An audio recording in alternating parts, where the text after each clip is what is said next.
عبداللہ بن عباس رضی اللہ تعالیٰ عنہ یہ کہا کرتے تھے کہ اگر کوئی شخص اپنے شہر سے کوئی قربانی کا جانور بھیجتا ہے مکے کی طرف، کعبہ شریف کی طرف کہ وہاں جا کے ذبح ہو، تو اس پہ قلادہ لگا دیا جاتا ہے، جوتے کا ہار، اور اس کے کوہان پہ تھوڑی سی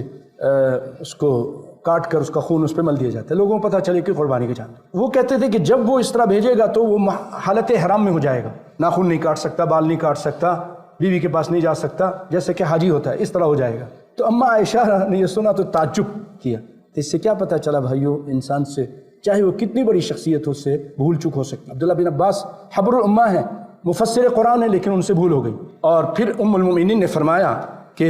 آپ نے فرمایا لیس کما قال ابن عباس، جیسے ابن عباس کہتے ہیں اس طرح بات نہیں ہے۔ انا فتلت قلائد ہدی رسول اللہ صلی اللہ علیہ وسلم، میں نے بٹا،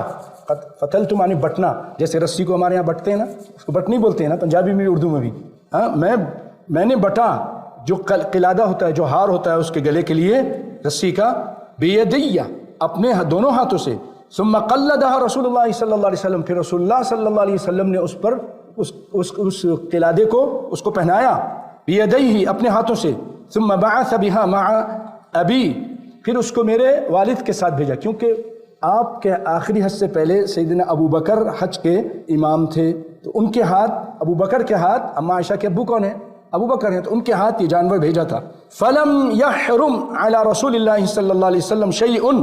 احلہ اللہ لہ حتی نحر الہدی، بخاری کی روایت ہے، وہ کہتی ہیں کہ پھر اس کو بھیجنے کے بعد آپ صلی اللہ علیہ وسلم پر کوئی چیز حرام نہیں ہوئی جو اللہ نے حلال کی تھی، یہاں تک کہ جانور قربان ہو گیا آپ اسی طرح رہے۔